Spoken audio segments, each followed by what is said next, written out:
സത്യത്തിൽ ഞാനിത് ഉണ്ടാക്കിയ സമയത്ത് ഇത്രയും ടേസ്റ്റ് ഉണ്ടായിരിക്കുമെന്ന് വിചാരിച്ചിട്ടില്ല. ഹോട്ടലിൽ നിന്ന് കഴിച്ചിട്ടുള്ള പെപ്പർ ചിക്കനേക്കാളിലും ഇരട്ടി ടേസ്റ്റ് ഉണ്ട്. ഒട്ടും തള്ളല്ല. ഉണ്ടാക്കി തന്നെ നിങ്ങൾ നോക്കിയോ കേട്ടോ.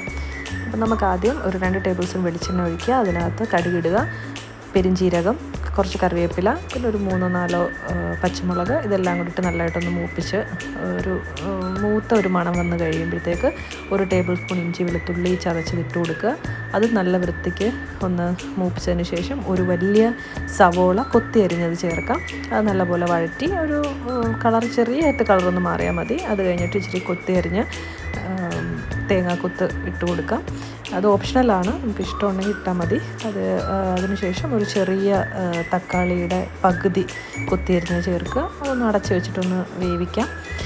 പിന്നീട് അതൊന്ന് ഇളക്കി യോജിപ്പിച്ചതിന് ശേഷം അതിലേക്ക് നമുക്ക് 1 കിലോ ചിക്കൻ ചേർത്ത് കൊടുക്കാം. നല്ലപോലെ വഴറ്റണം. ചിക്കൻ ചേർത്ത് കഴിഞ്ഞ് ഞാൻ വെള്ളമൊന്നും ഒഴിക്കുന്നില്ല. പിന്നെ ഇച്ചിരി കല്ലുപ്പ് ചേർത്തിട്ടുണ്ട്. കല്ലുപ്പ് ചേർത്തതിന് ശേഷം അതൊന്ന് അടച്ച് വെക്കുക, കൂട്ടി വെക്കുക. ഒരു 5 മിനിറ്റ് കൂട്ടി വെക്കുക. ചിക്കനകത്തുനിന്ന് തന്നെ വെള്ളം ഇറങ്ങണം. ഞാൻ ഒരു തുള്ളി പോലും വെള്ളം ഒഴിച്ചു കൊടുത്തിട്ടില്ല. വീണ്ടും അടച്ചു വെച്ചതിന് ശേഷം അതൊന്ന് വെന്ത് ചെറിയൊരു പകുതി വേവാകുമ്പോൾ വീണ്ടും തുറന്നു കൊടുക്കുക. നല്ലപോലെ ഇളക്കുക.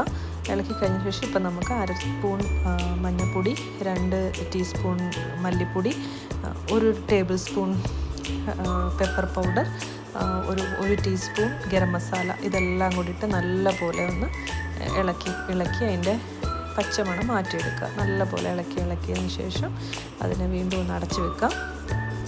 അടച്ച് വെച്ചതിന് ശേഷം വീണ്ടും നമ്മൾ അതിനകത്തോട്ട് ഒന്ന് ഇളക്കിയതിന് ശേഷം ഒരു 2 ടേബിൾ സ്പൂണോളം തൈര് ഒഴിച്ചു കൊടുക്കാം. നല്ല തൈര്, പുളിയില്ലാത്ത തൈരാണ്. മീഡിയം പുളി ഉണ്ടെങ്കിൽ കുഴപ്പമില്ല. ഒരുപാട് പുളിയാണെങ്കിൽ അത് സ്വാദ് അത്ര ഉണ്ടാവില്ല.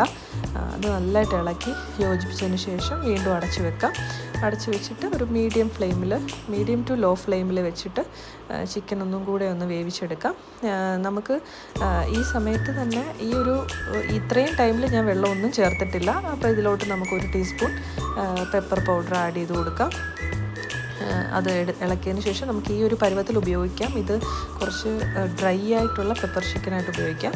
പക്ഷേ ഞാനിവിടെ എനിക്ക് കുറച്ച് ചാറോട് കൂടിയ പെപ്പർ ചിക്കൻ കറിയാണ് എനിക്ക് ആവശ്യമുള്ളത്. അതുകൊണ്ട് ഞാൻ അതിന് ചെറിയ ചൂടുവെള്ളം അതിലേക്ക് ഒഴിച്ചിട്ടുണ്ട്.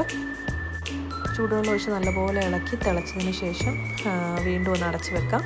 അടച്ച് വെച്ചതിന് ശേഷം തുറന്നു കഴിഞ്ഞാൽ നല്ല അടിപൊളി പെപ്പർ ചിക്കൻ റെഡിയാണ്. നല്ല ടേസ്റ്റാണ്. നിങ്ങളെല്ലാവരും ഒന്ന് ട്രൈ ചെയ്ത് നോക്കണം. സബ്സ്ക്രൈബ് ചെയ്യണം. Like, share. Thank you.